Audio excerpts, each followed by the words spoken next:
So hello students, in continuation to the previous video, in this video we will learn about superclass species. So as we know, superclass species is classified into two classes, Chondrioctes, which is commonly known as cartilaginous species, and another group that is called Osteichthyes. Osteo word stands for the bone, and bony fish are classified in class Osteichthyes. So let's first talk about the Chondrioctes. Chondrioctes term come from the chondrocytes. Chondro stand for the cartilage. It means the endoskeleton of these fishes is cartilaginous or made up of cartilage. Cartilage reinforced by calcified granules. There is presence of calcified granules. When we talk about cartilaginous fishes, these are generally found in sea water. It means they are marine. To understand it in the better way, we can take example of shark, or the example given in the textbook is Scoliodon, which is commonly known as dogfish. Around 750 or more than that species are found in the sea water. They have flexible skeleton because their endoskeleton is made up of cartilage. They have well developed jaw because they belong to Gnathostomata.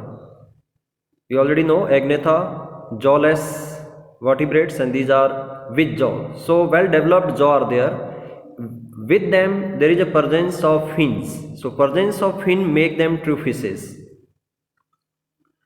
When we talk about jaw, their mouth is located ventrally, lower side. Mouth is not terminal, and they have very powerful jaw. Powerful jaw help them to be predator, and there is presence of sharp teeth also, which are also made up of cartilage. As here mentioned, the body is streamlined, which help them to swim. This is the aquatic adaptation, reduce friction while moving.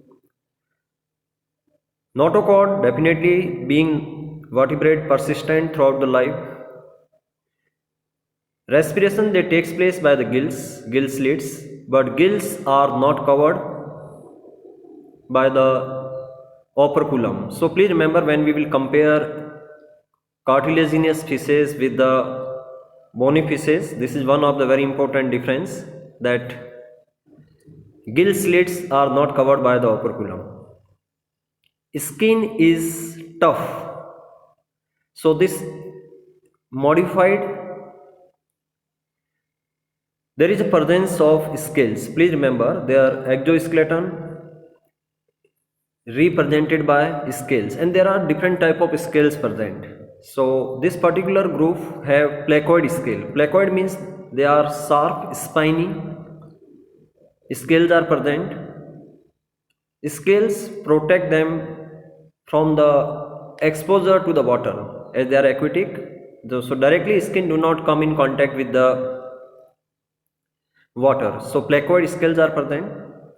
As I mentioned, teeth are modified placoid scales, and which are backwardly directed. So being predator, they have sharp teeth. Jaw are very powerful. Predaceous means they predate. They kill the prey and then they feed on them. So there is no presence of air bladder with the lungs. Skeleton is made up of cartilage. So they need to swim constantly. They are continuous swimmer, in other words we can say. If they stop swimming, they will sink. So throughout the life, they continuously swim to avoid the shrinking. Now if we talk about other features, like in morphological features, if you look into their tail fin, please remember, is bilobed, but the lobes are unequal. So this unequal lobe is the unique feature of cartilage fishes. In case of bony fishes, we will see the both the lobes are almost equal of the tail fin. Okay, now when we talk about their circulatory system, closed circulatory system, but heart is two chambered, one auricle and one ventricle is present. Some of the fish, like we say electric ray, or that is called, scientific name is torpedo, have electric organ, and that is help them in defense as well as that help them into predate on the other animals. Some fish have presence of poison sting like trigon. Their blood temperature fluctuate with the fluctuation of the surrounding temperature, ambient temperature. So they are cold blooded. We call them poikilotherms. So they cannot regulate the body temperature. Now sex are separate. They are unisexual. They are very unique thing that they are viviparous. They give birth to young ones instead of being oviparous. And there is a presence of claspers in pelvic fin of these species. These species are comparatively aggressive, large, predator.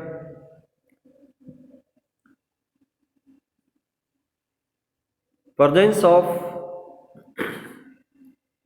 flattened body. There, if you talk about, if you observe them carefully, generally they are dorso-ventrally flattened. So that flattened body, streamlined body, presence of scales, presence of fins, all these are come under aquatic adaptations. They have even presence of enlarged pectoral fins, which help in propulsion, which provide propulsion for swimming. Jaw are generally used for predation, crushing the or tearing the flesh. They can swim at various depth of the water. They are not only the free swimmers which are or surfacial swimmers, they can move to the even the deep water. They even have the lateral line system which is sensitive to the water pressure. Even they can sense the or detect the vibrations. So we can remember these are present on the lateral line, lateral side of the body. That is called lateral line system.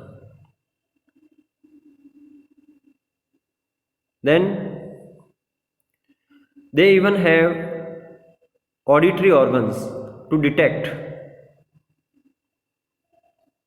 any kind of sound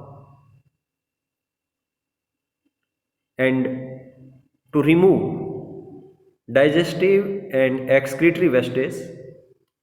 They have a common chamber that is called cloaca. So that opening is known as the cloaca, right?